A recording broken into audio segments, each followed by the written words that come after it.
Hi there. Said I was going to take a shower in diesel, and, well, guess what I'm getting ready to do?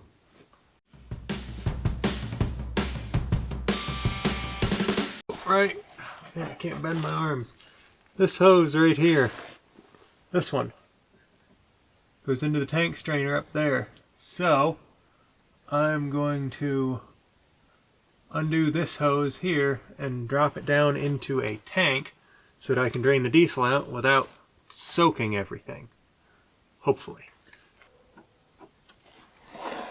Kind of looks like someone's been in here before, because I don't think these are clamped on with hose clamps from the factory. I think they have a Whittaker clamps normally, but that's alright.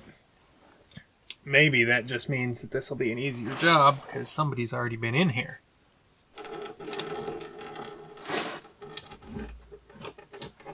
That wasn't too bad. Spilled a couple drips, but not bad at all.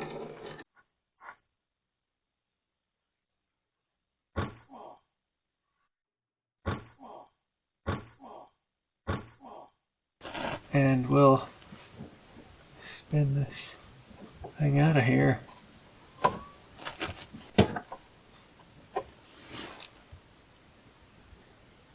Huh.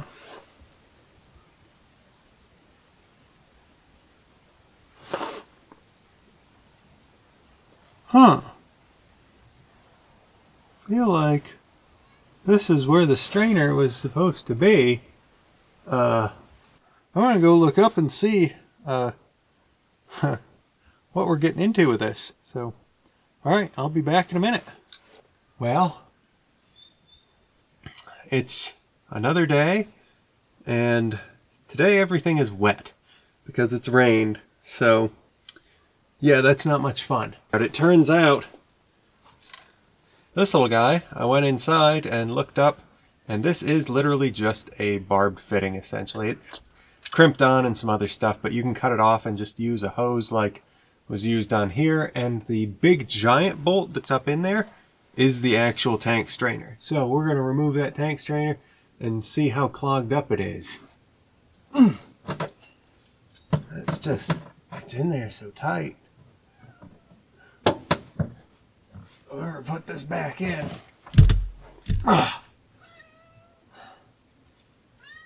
Really like tightening stuff up. Oh, it might have just went. I think it just went. Oh. I'm putting this much torque on this thing. You're really not going to be able to see any of what I'm doing. I'm just spinning this thing out with the funnel right square underneath. Hey, no problem. Oh, look at that.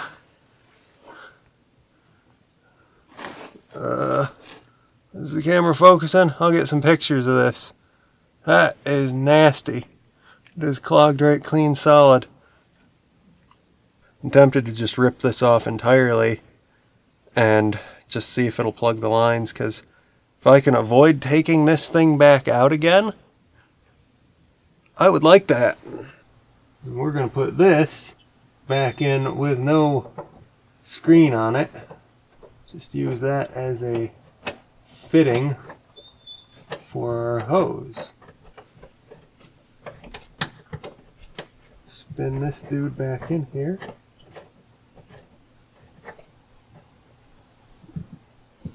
Decently snug. I'll take the socket and go ahead and give it just a little gusto.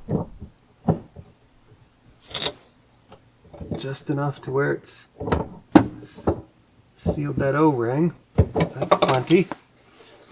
Then we'll take our fitting with our hose on it and see if we can't spin this thing back in there.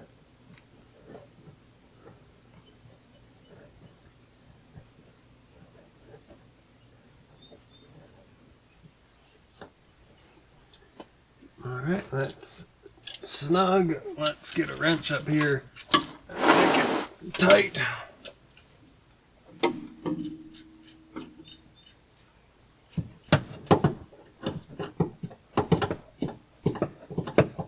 Got my favorite bolt lathe right here.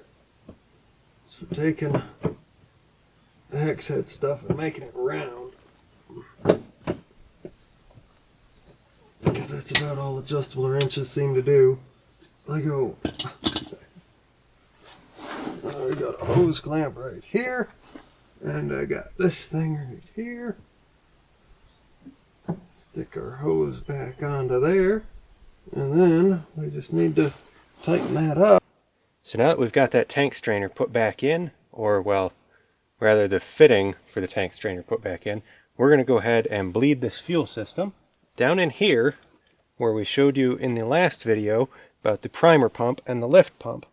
So right here is our line coming from the tank through the primary filter, and we've got this little black Bosch primer pump that we can pump on here. So we're going to pump on that. If you hear the buzzing, that's the overflow valve. And we're going to pump it and watch the primary filter, because we can see air come into the primary filter, and we want to get all the air out of the lines so that when we go to start this car we don't end up with a airlock situation.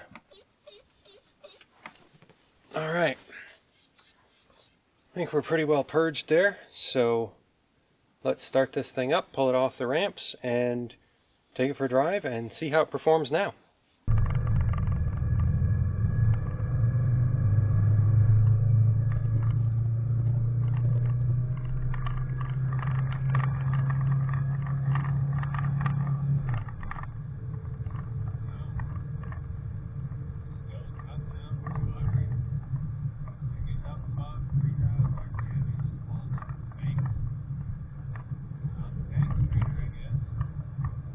So, this is the exact reason why you never want to overlook the simple things when you're looking for a problem with your car, especially a car as simple as an OM617 equipped Mercedes.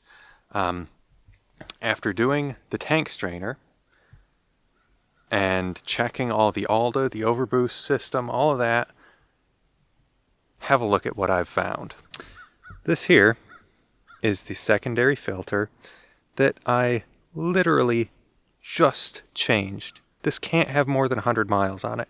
And now that is kind of indicative, or that does kind of indicate that I've got a severe issue with the quality of the fuel that I'm getting, with all of this grunge and schmoo, whatever you want to call it, that is on this filter. Like, this is nasty, in just like 100 miles. So we're going to go ahead and put a new filter on, prime the system, check it out, and see if that cures it. And if it does, then stay tuned, because we're going to be doing a massive secondary filter upgrade on this car. So let's go ahead and pop this one on. Now, these are a little bit different.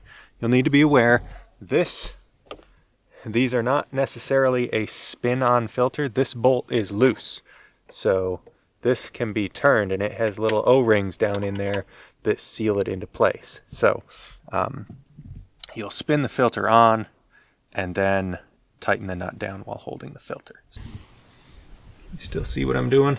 I don't know.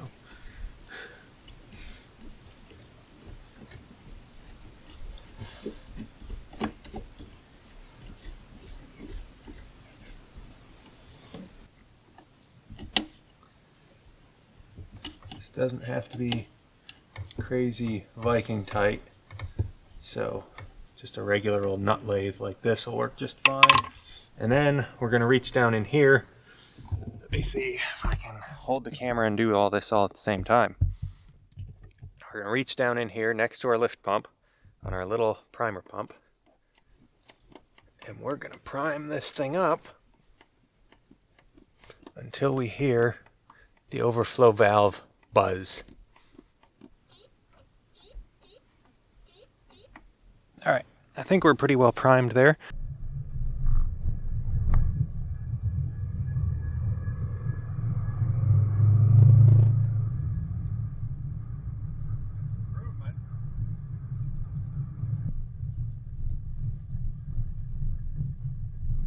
Yeah, so it seems like the power output is pretty much back to what I would expect.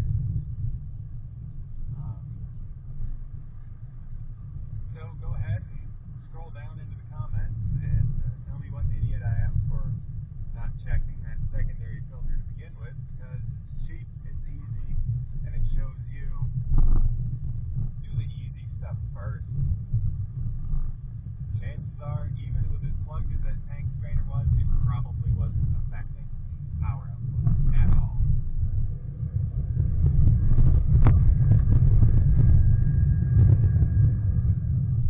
Yeah. Yep. It feels exactly like it should. I also brought out a jar here because I wanted to see what the fuel in this looked like, if there was water or anything in there. So let's set that over here. See if we can pour this into here without making an enormous mess. Ooh, look at the chunks. Look at the chunks of grunge.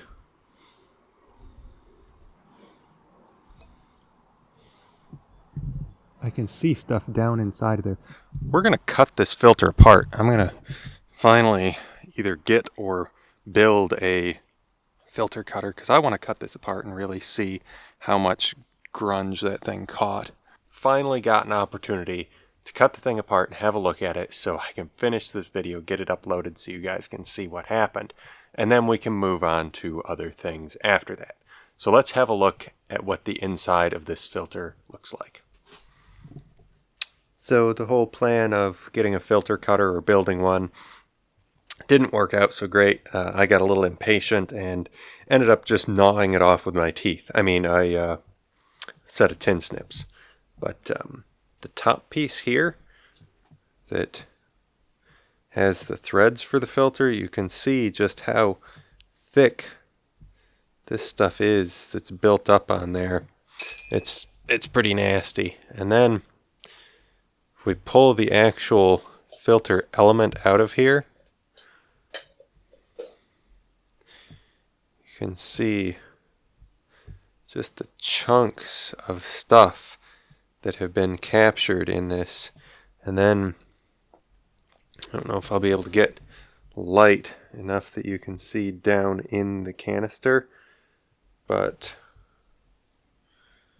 it is completely full up with grunge. That is the perfect example of why you should always check those simple things first, because I could have saved a whole lot of time. But then again, the tank strainer was pretty plugged, so it's worth doing that. But finding this brings to question another thing. Is the filtration adequate for what we've got? So, on another episode here coming up soon, we're going to be dramatically improving our secondary filter on the W123 Mercedes, or well, the OM617, because it came in more than just the 123. But tune in again for that, and we'll see you then. Thanks for watching.